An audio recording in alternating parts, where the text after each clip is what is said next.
Kasako Media, tunaangazia maisha, tunaandika kesho.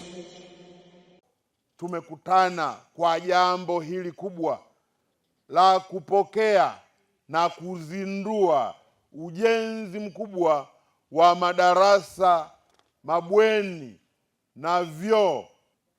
Kwa hiyo tumshukuru sana, kumpongeza sana Mheshimiwa Rais kwa kuwaona Barrick kama wadau wa muhimu, na tuwashukuru sana na kuwapongeza Barrick kuona kwamba mnaweza kuleta fedha na kuwekeza kwenye sekta hii muhimu ya elimu, na tunaomba kuendelea na mashirikiano haya kwa kuwa bado tunahitaji kuimarisha elimu. Ni chini ya uongozi wa Mheshimiwa Rais Daktari Samia Suluhu Hassan ndipo yalipoanzishwa mazungumzo kati ya serikali ya Jamhuri ya Muungano wa Tanzania na wenzetu hawa wa Barrick Twiga Minerals Corporation.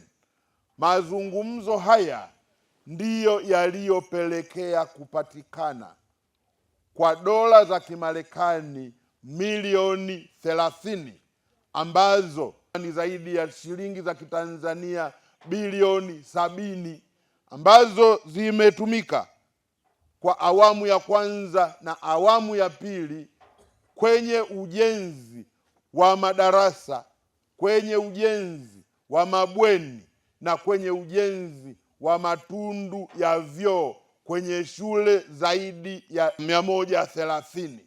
Na nielekeze pia ile kamati ambayo ilishiriki kwenye negotiations wakati ule wa mwaka 2023.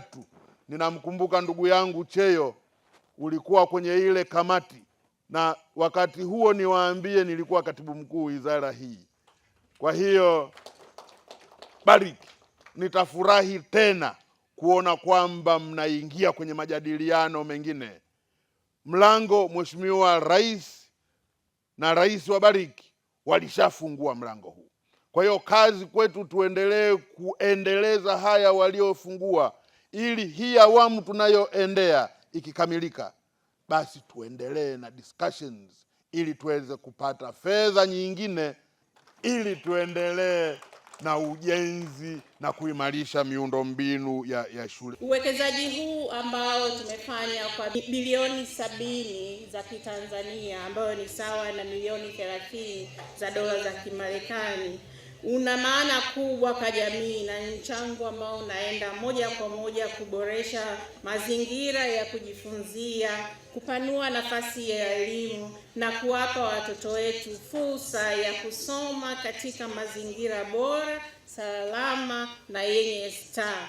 Tunategemea mradi huu utaleta manufaa makubwa na itaongeza nafasi za wanafunzi kujifunzia katika mazingira bora zaidi. Mradi huu ulianzishwa kwa lengo la kuongeza fursa za upatikanaji wa elimu kwa wanafunzi wanaojiunga na elimu ya kidato cha 5, wale waliofaulu vizuri, na afua ambazo zimetekelezwa mpaka sasa hivi ni ujenzi wa madarasa 1090, mabweni 270 na matundu ya vyoo 1640. Na ujenzi huu kama nilivyosema awali, Mheshimiwa mgeni rasmi, umefanyika nchi nzima. Sisi wenyeji wa hapa Kibaigwa tuna sababu kubwa ya kushukuru kwamba ni sehemu moja ya kutambulika kwamba ni eneo ambalo linatengeneza kitu ambacho ni hatua ya kimaendeleo huko tunakokwenda. Kasako Media, tunaangazia maisha, tunaandika kesho.